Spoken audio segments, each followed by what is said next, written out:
আলহামদুলিল্লাহ। আজকের আলোচনার টপিক হচ্ছে আত্মহত্যা করা মহাপাপ।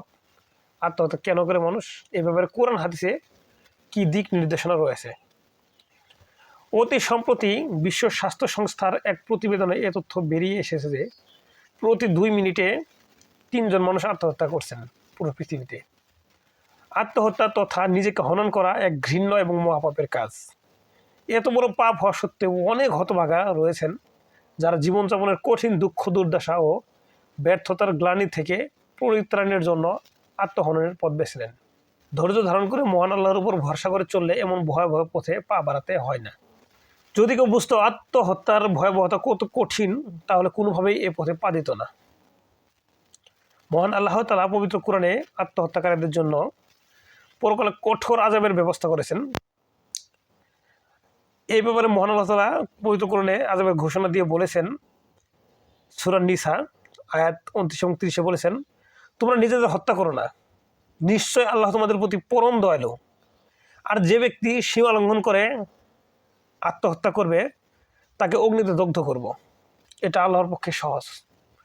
এই কথাটি কতটা কঠিন আপনারা একটিবার চিন্তা করুন। আল্লাহ তাআলা কীভাবে বলেছেন যে ব্যক্তি সীমা লঙ্ঘন করে আত্মহত্যা করবে তাকে অগ্নিতে দগ্ধ করব। আল্লাহ তাআলা নিজে একটা প্রতিশ্রুতি দিয়েছেন, অর্থাৎ এই থেকে পরিত্রাণের কোনো উপায় আমাদের থাকবে না যদি আমরা কোনো আত্মহত্যা করে ফেলি।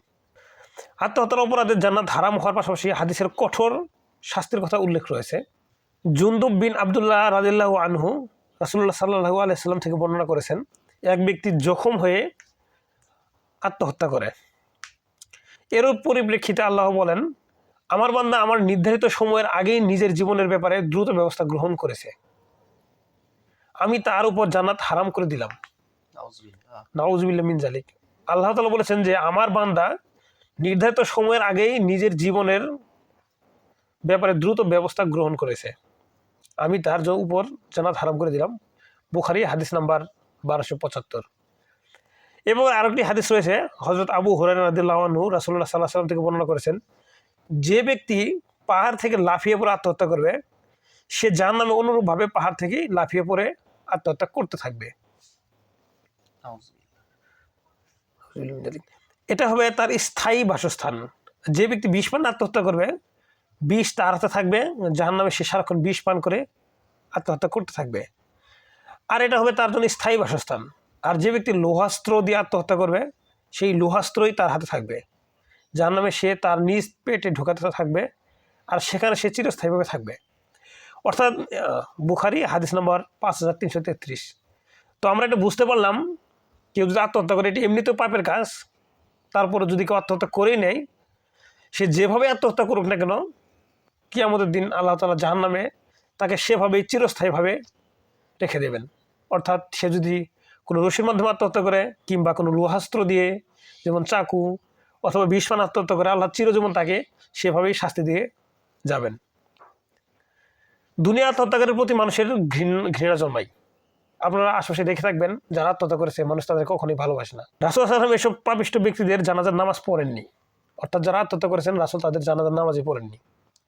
এটা কতটা ভয়ের আপনারা কল্পনা করতে পারতেছেন? আমাদের রাসূল হযরত মুহাম্মদ সাল্লাল্লাহু আলাইহি ওয়াসাল্লাম, নবীকুলের শিরোমণি, তিনি তাদের জানাজায় অংশগ্রহণ করেননি, তাদের জানাজার নামাজ পড়েননি। এটা কত বড় হতভাগা হলে পরে সেরকম আত্মহত্যা করতে পারে, একবার চিন্তা করে দেখুন। জাবির বিন সামুরা রাদিয়াল্লাহু আনহু থেকে বর্ণিত, রাসূল সাল্লাল্লাহু আলাইহি ওয়াসাল্লাম এর কাছে এমন এক ব্যক্তিকে নিয়ে আসা হয়েছে যে লোহার ফলা দ্বারা আত্মহত্যা করেছিল, ফলে তিনি তার জানাজার নামাজ আদায় করেননি। মুসলিম হাদিস নাম্বার 1624। পারিবারিক ও সামাজিক নানা সংকট থেকে মানুষের আত্মহত্যা প্ররোচিত হয়। চরম হতাশা, বিপদে অধৈর্য হয়ে আর অনিয়ন্ত্রিত জেদ, অভিমানই আত্মহত্যার মূল কয়েকটি কারণ। অথচ ইসলামে এই কারণগুলো সান্ত্বনা ও প্রতিদানের কথা ঘোষিত হয়েছে।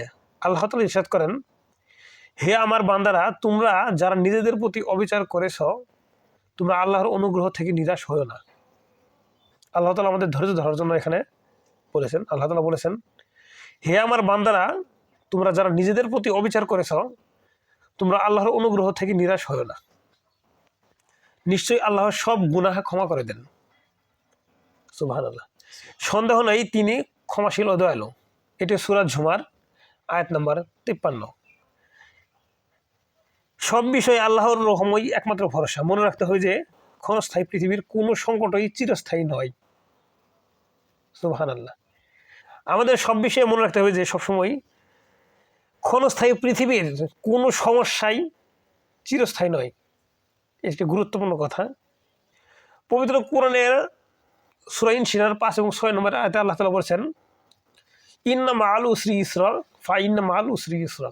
অর্থাৎ এই আয়াতের অর্থ হচ্ছে, কষ্টের সঙ্গে তো স্বস্তি আছে, অবশ্যই কষ্টের সাথেই স্বস্তি আছে।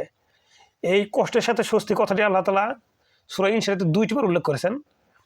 অর্থাৎ কষ্টের পরে সুখ আছে, এবং আবার বলেছেন অথচ কষ্টের পরেই স্বস্তি আছে। বিলাসিতা, উচ্চাকাঙ্ক্ষা এবং অতি ভোগকে মানুষ সফলতা মনে করে। এসব চাহিদা মুমিনের অন্তর থেকে আল্লাহ ভীতি দূর করে দেয়। অথচ অল্পে সন্তুষ্ট থাকাই মানায় মধ্যে রয়েছে কল্যাণ ও সফলতা। রাসূলুল্লাহ সাল্লাল্লাহু আলাইহি ওয়াসাল্লাম বলেছেন, যে ব্যক্তি ইসলামের দিকে হিদায়াতপ্রাপ্ত হয়েছে, যাকে প্রয়োজন মাফিক রিজিক প্রদান করা হয়েছে এবং যে তাতে পরিতুষ্ট আছে, সে সফলকাম হয়েছে। ইবনে মাজাহ হাদিস নাম্বার 4138। অধৈর্য মানুষকে আত্মহত্যার পথে নিয়ে যায়। মানব জীবনের ধৈর্যের চেয়ে কল্যাণ করার কিছুই নেই। তাহলে আমরা জানতে পারলাম মানব জীবনে সবচেয়ে ধৈর্যের চেয়ে ভালো পৃথিবীতে আর কিছু হতে পারে না। মানুষের জন্য ধৈর্য একমাত্র জিনিস, সেটা অনেক ভালো একটা জিনিস। ধৈর্যের মাধ্যমে অনেক কঠিন বাস্তবতাকে সহজে মেনে নেওয়া যায়। আমরা অনেক সময় অনেক চাপে পড়ি, জীবনের অনেক প্রেশারে পড়ি। তো এই সময় আমাদের ধৈর্য ধারণ করা অতীব জরুরি। পবিত্র কোরআনে ইরশাদ হয়েছে, হে মুমিনরা, তোমরা ধৈর্য এবং নামাজের মাধ্যমে সাহায্য চাও, নিশ্চয়ই আল্লাহ তাআলা ধৈর্যশীলদের সঙ্গে আছেন। সূরা বাকারা আয়াত নাম্বার 153। একবার রাসূলুল্লাহ সাল্লাল্লাহু আলাইহি ওয়াসাল্লাম আনসার সাহাবীদের কিছু লোককে বলেন, যে ব্যক্তি ধৈর্য ধরে তিনি আল্লাহ তাকে ধৈর্যশীলই রাখেন, আর যে অমুখাপেক্ষী হতে চায় আল্লাহ তাকে অবমুক্ত রাখেন। ধৈর্য যে বেশি প্রশস্ত ও কল্যাণকর কিছু কখনো তোমাদের দান করা হবে না। বুখারী হাদিস 6470 নম্বর। দুঃখ, দুর্দশা, গ্লানি, যত সংকট আসুক না কেন, সব কিছুতে আল্লাহর উপর পূর্ণ আস্থা ও বিশ্বাস স্থাপন করতে হবে। পবিত্র কোরআনে বলা হয়েছে, যে ব্যক্তি আল্লাহর উপর ভরসা করে তার জন্য আল্লাহ যথেষ্ট। সূরা তালাক আয়াত নম্বর 3। তাই জন্ম এবং মৃত্যু মহান আল্লাহর হাতে। কেউ চাইলে আগে বা পরে মারা যেতে পারবে না, সবাইকে মহান আল্লাহর হুকুমে মারা যেতে হবে। তবে কখনো আত্মহত্যার মতো এমন মহাপাপের কথা কখনোই কল্পনাও আনা যাবে না।